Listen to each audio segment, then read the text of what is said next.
Why not live in a world where you can look at me and I can look at you, we can smile, we can talk about our differences without having a heated debate, without having anger, without having hate, and so on. Assalamualaikum, what's up, Wagwan? Thank you everyone for joining us on another episode of Ahlul Bayt.sg podcast, your go-to podcast for everything Shia. Now, from our last discussion that we had, it was very interesting where we discussed more about the Quran and also Shia and Islam. Today, we want to discuss more about origin, Shia. Where does Shia originate from? Have you ever questioned it? We've received a lot of questions on this ever since the last podcast that features our Sheikh on So To Deep Explode. So today we are going to explore more on this topic, Shia origins or origins Shia. You know the way. Now, joining me today, definitely I am not qualified to be doing this alone, is none other than our local hero, 1 out of 2 accredited Shia scholar in Singapore. Now, it will not be possible for me to discuss Shia alone because I am not ARS certified, or so I think. But I have someone special joining me tonight. Some say he became famous after that one Sautuddin episode. Some say he is 1 out of 2 Shia scholar here in Singapore. He is none other than Sheikh Murtada. Assalamualaikum, Sheikh. Thank you for joining us again. Waalaikumsalam. Thank you so much for inviting me. I feel so little now that you are such a famous character. Oh no, I'm still the same person. Nothing big happened. So, did anyone ever spoke to you that, hey, I saw you on... Not really. I guess it's just maybe people don't recognize me outside. Not wearing the songko and the juba maybe. I see. MashaAllah. Okay, Sheikh, so for today's episode, we want to discuss about what was covered in the last episode of Sautuddin that features yourself. The topic on Shiism. That was a very good platform to share more about your life story and also some of the basic origins of Shiism. However, I believe that, there is still some questions about Shia, its origins. Where did Shia originate from? Who created Shiism? And then, why we still have Shia and this movement today? There's a lot of questions. So maybe you can help us, with these short questions that we have from our team that does the research about Shias, and the questions that we have, the general questions. I mean, we don't want to get into too much in depth. Okay, we just look at the basic one. Okay, so like I said, I have Sheikh GPT here with me. So Sheikh, the first question that he asks is, Sheikh, what is Shia? What is Shia? Okay, Bismillahirrahmanirrahim. Assalamualaikum warahmatullahi wabarakatuh. Thank you for having me again. Okay, so what is Shia? Shia is an Arabic word. Literally, it would mean followers. So when you say that you are a follower of someone, then you are the Shia of someone, say for example. But in regards to, say for example, when we are discussing the topic of madhab, when we say Shia, Shia usually refers to a group of people where the term Shia itself is actually a short form of Shia to Ali. In other words, if we are discussing about madhab, when we say Shia, it refers to a group of people who are the followers of Ali bin Abi Talib, meaning Shia of Ali. That is interesting. So let me now get deeper on this. So the Shia or Shia of Ali. Why Ali? Our last prophet is Prophet Muhammad sallallahu alaihi wasallam. Why Ali? Why Shia of Ali? Why not Shia of Muhammad or Shia of Rasulullah? Okay, so the Shia of Ali, the term Shia of Ali, it has been used in few places. According to history, it has been used in few places. But one example, according to the Shias, the term Shia has been used to sort of to refer to a smaller group of companions of Rasulullah who are close, who follows Imam Ali alayhi salam. So, for example, during the time of Rasulullah, there are a group of companions. For example, Miqdad, Salman al-Farsi, Abu Dhar, Huzaifa, Ammar bin Yasir, and so on, and few other companions. According to Rasulullah sallallahu alaihi wasallam, Rasulullah regard them as the Shia of Ali, and this is during the time of Rasulullah, and this has been recorded in the Shia books of Hadith, and we can find this. So, according to scholars, these things or the term Shia have been used to refer to this group of companions of Rasulullah.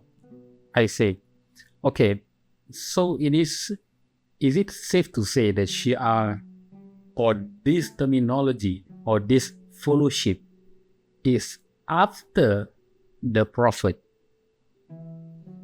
It depends on how you define after the Prophet or during the Prophet. Because usually when you say after the Prophet, it means after the death of Rasulullah. Because there are some who claim that the origins of Shia is after the death of Rasulullah.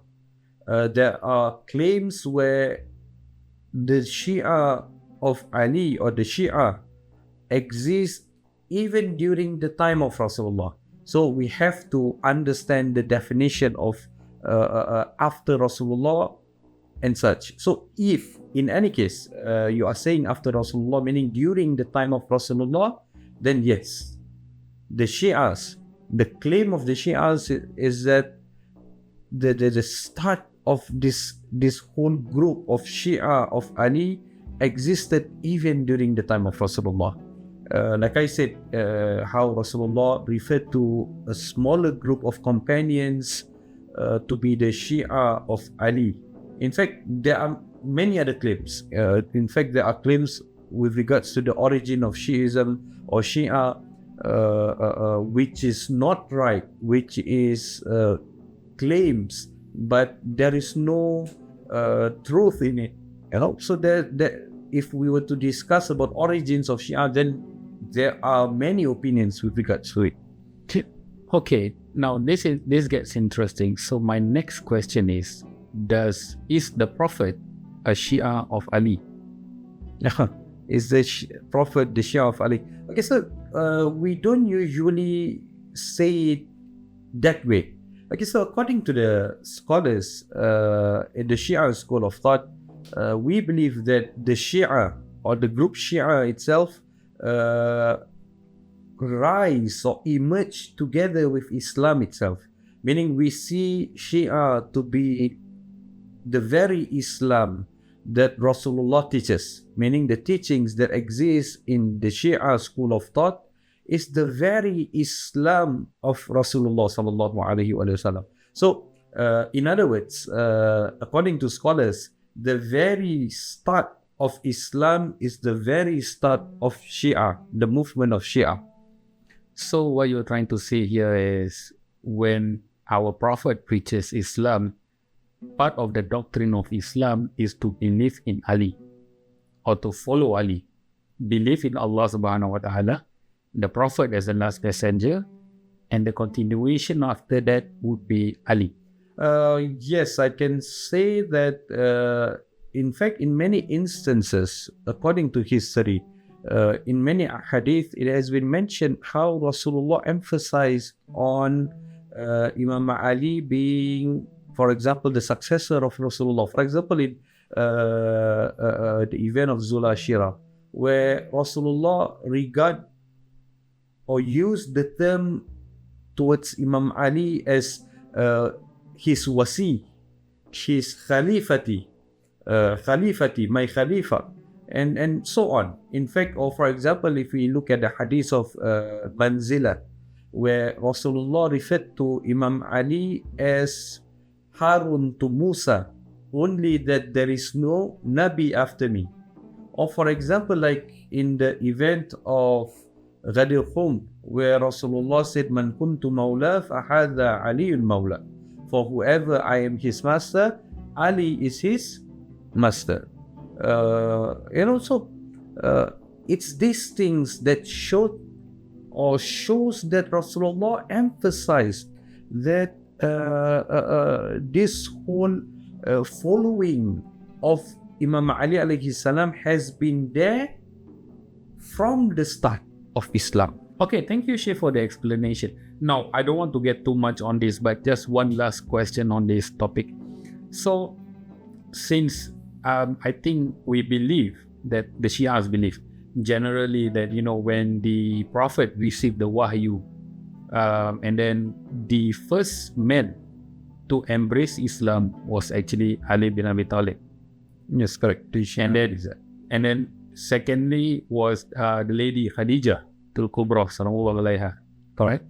So, since these are the two characters that first embraced and believed the Prophet and the message, why was Ali then chosen? Since there is these two, of course I understand, the complexity of maybe having a lady like Shia of Khadijah, there will be maybe different, So, specifically, why Ali bin Abi Talib? I believe, or in fact, according to the Shia school of thought, Ali bin Abi Talib has been chosen by Allah subhanahu wa ta'ala. When Imam Ali was chosen to be the Khalifa, to be the successor of Rasulullah, it was not something that was democratically chosen. He was not voted to the position, but rather it was something divine. The Shi'as believe that the position of Ali bin Abi Talib or Imam Ali alayhi salam to be something that is divine. He was chosen, that position was given to him by Allah subhanahu wa ta'ala. So it is not something that we question. Why not this person? Why not that person? It is something that Allah has chosen, Allah has decreed upon it, and we follow. Okay, now speaking about chosen,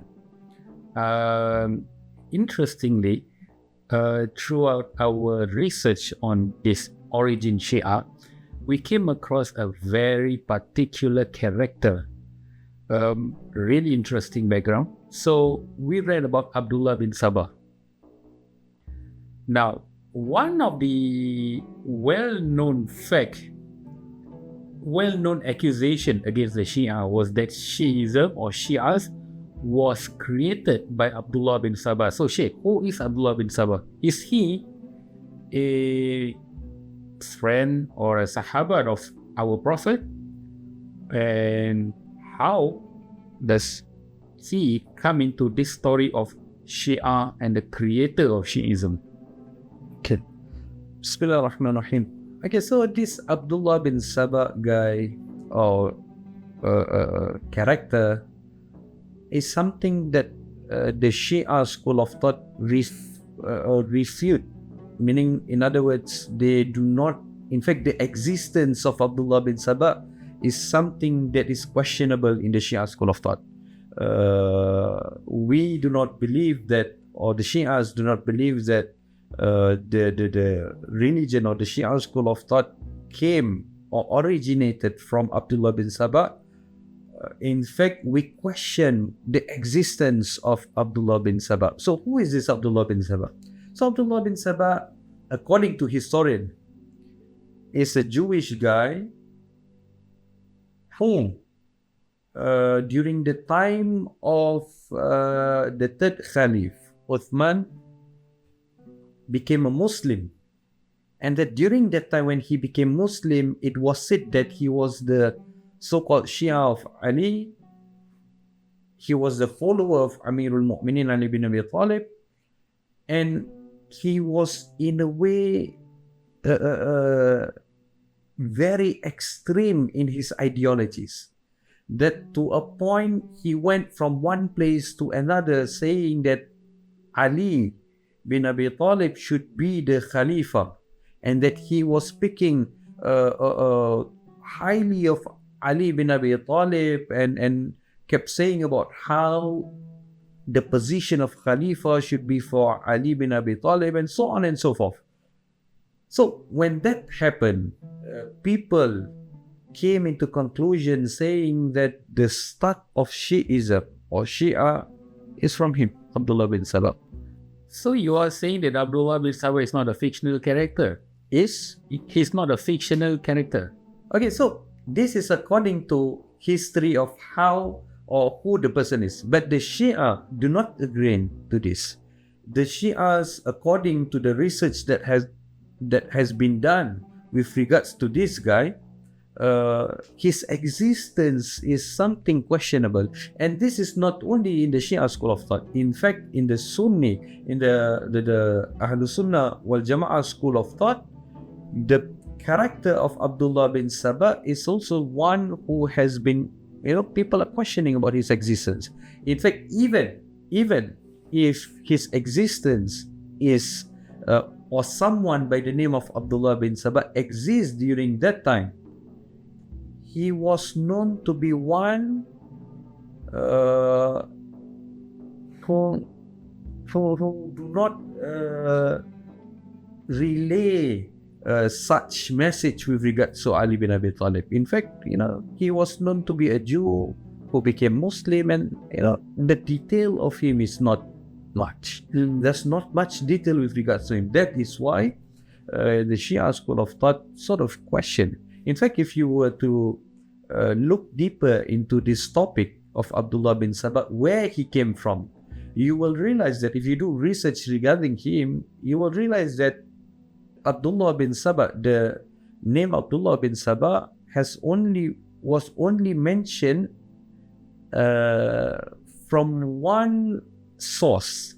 Okay, of course, maybe it was written in few books, but all of these books will return to one source, and that source, the author, is a person by the name of Saif ibn Umar at-Tamimi. So Saif ibn Umar at-Tamimi was someone who lived probably about the 2nd century after Hijrah. 2nd century after Hijrah. So during his time, he wrote a book. And in that book, he wrote about Abdullah bin Sabah and the origins of Abdullah bin Sabah. He wrote about the story of Abdullah bin Sabah, the personality of Abdullah bin Sabah, who he is. And that's where the start of the origin of Shi'ism from Abdullah bin Sabah. It started from Saif ibn Umar at-Tamimi. And according to scholars, be it in the Shia school of thought, be it in the Ahlul Sunnah school of thought, he is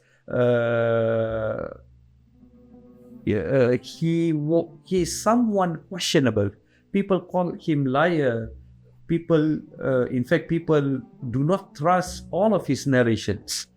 When it comes to relaying of hadith, he is someone questionable. Okay, so going back to Saif, all of the story that talks about, all the different books that talks about Abdullah bin Sabah will return back to one source. And what is the source? Saif ibn Umar at-Tamimi. And there is no other source. I see. So one of the stand that we can stick to today is that this Abdullah bin Sabah is actually a fictional character created by Saif. Correct. So the Shia, according to the Shia school of thought, Abdullah bin Sabah is a fictional character created by Saif ibn Umar at-Tamimi due to the situation that he was in, the period that he was in, that he was living in, and because of that he wrote a book and started with all of that. Otherwise, the origin of Shiism, there are more claims of where the origins of Shia started from. If we have time, then we can talk about that, inshallah. I think it's interesting that we discuss on Saif and the fictional character that he may have created over time. Seems like he's got too much time and probably he's bored. Created such a story. Now, I would like to go to the next point of discussion about the origins of Shiism. The second accusation, the more famous one, upon the research that we did, is that Shiism or Shia only existed after the tragedy of Karbala, after the demise of Al-Hussein alayhi salam. So, maybe Shia, you can explain to us about this. I understand Imam Hussein is the son of Imam Ali alayhi salam, and then being Shia followers, Ali, if it flows to Imam Hussein, and then Shia starts from Karbala after the tragedy of Karbala, where Imam Hussein was martyred alongside his family and companions. So, what's about this second accusation? So, Bismillah ar-Rahman ar-Rahim. Okay, so some of the opinion that people have is that they claim Shia originates only after the event of Karbala. When the event of Karbala happened, Imam Hussein was slaughtered, the family was killed, and the ladies were brought to Sham and then eventually back to Medina and so on and so forth. That was the start of Shia. But we Shias, we follow the Shia school of thought. We do not agree to that. We believe that Shiism or Shia originate or started even way before that. Like I mentioned earlier, some of the scholars believe that the start of Islam is the very start of Shiism or the very start of Shia. In fact, like I said, there are many opinions. Some say that the origin of Shia is from the smaller group of companions, which I mentioned earlier as well. Some claim that Shia started during the time of Rasulullah, but after the event of Idul Ghadir, where Rasulullah raised the hand of Imam Ali and then said, "Man kuntu mawla fahadha Aliyun mawla." Wherever I am his master, Ali is his master. So, according to scholars, some scholars, Shia started after Ghadir Qum, meaning those who followed Ali bin Abi Talib started the movement of the Shia of Ali. So, I'm not saying that what the claims of the ulama or the scholars, all three of whatever that I've mentioned, it is not wrong. In fact, you can put everything together and agree to everything. That Shia started during the time of Rasulullah, from the start of Islam, and then followed by a group of companions being called the Shia of Ali, and then eventually it got bigger after the event of Ghadir Qum. People started following Ali bin Abi Talib. So, we Shias believe in that. That is where Shia started. But if anyone were to claim or anyone were to say that Shias originate only after the event of Karbala, then even the Shias do not believe in that. Why? Because we believe during the time of the event of Karbala, Imam Hussein had 73 companions with him. And amongst them were the Shias of the people who were known to be Shias, for example, like Muslim bin al-Sajjah, who was an old man, who was there even during the time of Imam Ali, who participated in war with Imam Ali alayhi salam, who was there, who was the follower of Imam Ali. So it is not possible to be saying that the Shia only started after the event of Karbala. Is that so? in fact, it is not just that claim. There are many other claims where the origin of Shia is. For example, when people talk about Shia, aside from the followers of Amirul Mu'minin Ali bin Abi Talib, some claim that Shia started during the time of the third Khalifa, the time of the third Khalifa Uthman, where people would refer to this group of people as the political Shia. So there are a group of people who they agreed to Abu Bakr as the first Khalifa. They agreed to Umar, the second Khalifa. But when it comes to Uthman, they had issues with Uthman. They did not agree to Uthman. And during the time of the Khalifa of Uthman, they in a way rejected Uthman and they went to Imam Ali alayhi salam. So when I was studying in Iran, so my teacher used this term as the political Shia. So because of the political differences, they followed Ali bin Abi Talib. Otherwise, they are just one of those Muslims who go from one Khalifa to another Khalifa. That's all. I see. It's interesting to listen to those facts, especially that Shias does not originate from Karbala.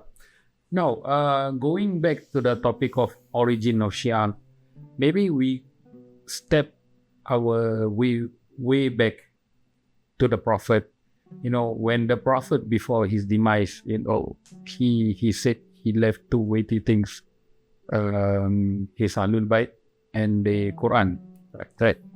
So we go back to the Quran. I mean, if we are saying about Ahlul Bayt, definitely Shia, does it? But if we go back to the Quran, is there anything solid that we can say from the Quran that mentions Shia? If the term Shia in general, then yes, we can find the term Shia. So there are the word Shia in the Quran. Yes. So if I'm not wrong, from what I remember, there are 3 places where Al-Quran mentioned the term Shia. If you have Quran here, then maybe I can show you. Can we get a Quran? Yeah, okay. Yeah, okay. Okay, so if you look at Surah As-Saffat. So this Quran, where is it from? I believe this Quran is from Saudi Arabia. I believe this is from Saudi Arabia.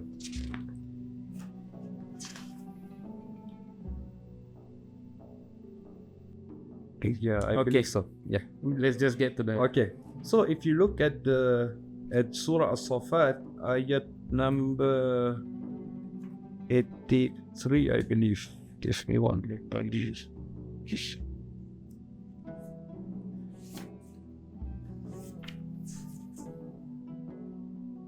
Okay, so Surah As-Saffat, ayat number 83. So in this surah, Allah mentions in ayat number 83, A'udhu billahi minash shaitanir rajim, Bismillahir Rahmanir Rahim, wa inna min shi'atihi la Ibrahim. So the term Shia has been used. Of course, it is not referring to, in this ayat, it is not saying about the Shia of Imam Ali or the Shia of Ali. But in this ayat, it has been mentioned the term Shia. We are just talking in general the term Shia. So in this ayat, Nabi Ibrahim has been referred to as the Shia of Nabi Nuh when it comes to propagation of Tawheed and so on. So Al-Quran mentions that Nabi Ibrahim is the follower of Nabi Nuh. So according to Tafsir, this ayat is talking about Nabi Ibrahim being the follower, being the Shia of Nabi Nuh. Interesting. So there are the words Shia in the Quran. Yes. So There are a few other ayats which I don't quite remember, but this is one of those ayat that mentions the term Shia. But again, I say we are not saying that this ayat is talking about the Shia of Imam Ali or the Shia to Ali. No. Okay, so this is just the term Shia that has been used in Al-Quran Al-Karim. I see. Okay, I think we are running out of time. I think there's too little time, there's too much information. So as we move forward with Shia, understanding Shia, and then for yourself as someone actually turning 35 in a few hours time, tomorrow. Yeah. How do you see Shia moving forward? As in, the evolution of Shiism, the teaching, and then the movement. Because the way I look at it, for the past maybe 30 years, it's been politicized. It became political in certain countries and etc. But spiritually, for yourself, for the community, for society, for Muslims, where do you see this is heading, Shiism? Bismillah ar-Rahman ar-Rahim. In my opinion, I see good progress, to be honest, with the society, with the community, at least in Singapore. I think many years ago, even before we were born, maybe during the time of our father and so on, the word Shia, if someone were to know that you are a Shia, it is sort of you are looked to be or looked upon as someone who is very deviated, blasphemous, saying Shia or practicing Shiism is to be something like taboo. People do not talk about it. People do not say, you have to hide being a Shia. But Alhamdulillah, in this current age, in this current generation, we've seen people, Shias, people understanding, talking more about Shia. I'm not saying that one should convert, one should be Shia. No, it's not that. It is more of understanding about Shia. The same way how we try to learn and we try to understand the Ahlul Sunnah school of thought, I believe it is also as important for the Ahlul Sunnah school of thought to understand the Shia school of thought, understand and know what is right, what is wrong, meaning, in other words, what really exists in the Shia school of thought, what do not exist in the Shia school of thought. For example, like our topic for today, when we mention Abdullah bin Sabah, it is important for the Ahlul Sunnah school of thought to know and to understand that we Shias do not believe in Abdullah bin Sabah. For example, like understand the origin of Shiism, understand our point of view. We are not even asking anyone to be a Shia, but rather we hope for an understanding. Look at the common grounds. Look at the common grounds. You have your own understanding. I have my own understanding. Why not live in a world where you can look at me and I can look at you, we can smile, we can talk about our differences without having a heated debate, without having anger, without having hate and so on. But alhamdulillah, like I said again, in this current generation, young people, they are reading. Recently we've been getting a lot of questions, people asking about Shiism. I've been getting some of my friends have been asking about Shiism ever since your podcast featured. And alhamdulillah, ever since that, maybe. And alhamdulillah, it's been positive. I'm not saying that they became Shia. No, it's not that. But alhamdulillah, they came to realize that there are a lot of things that whatever that they thought they knew about Shia was wrong. And that it has been clarified and then better understanding about Shiism. Thank you, Shia. I think that's a very beautiful conclusion. In fact, I wanted to end by saying, make Ahlul Bayt or Shia great again. Then I would like to change. I don't want to say that anymore. Instead, I would like it to be make Islam great again. Maybe we can put it in our merchandise in the future, inshallah. Now, Shay, thank you once again for joining us. I think it is really insightful and important that you finished off your conclusion with that. And it is important that we go back to our text, to our books, knowledge, to try to find a common understanding, to be a cohesive society, live together as good Muslims and good men to one another, inshallah. Thank you everyone for joining us on our podcast for today. Inshallah, we hope it benefits you and everyone around you. We hope you can share this with your friends, family, get them to follow, subscribe us on our Instagram at ahlulbayt.sg and subscribe to us on YouTube. And inshallah, we will come up with more programs, podcasts, and videos, inshallah. Assalamu alaikum. Follow. Bye-bye.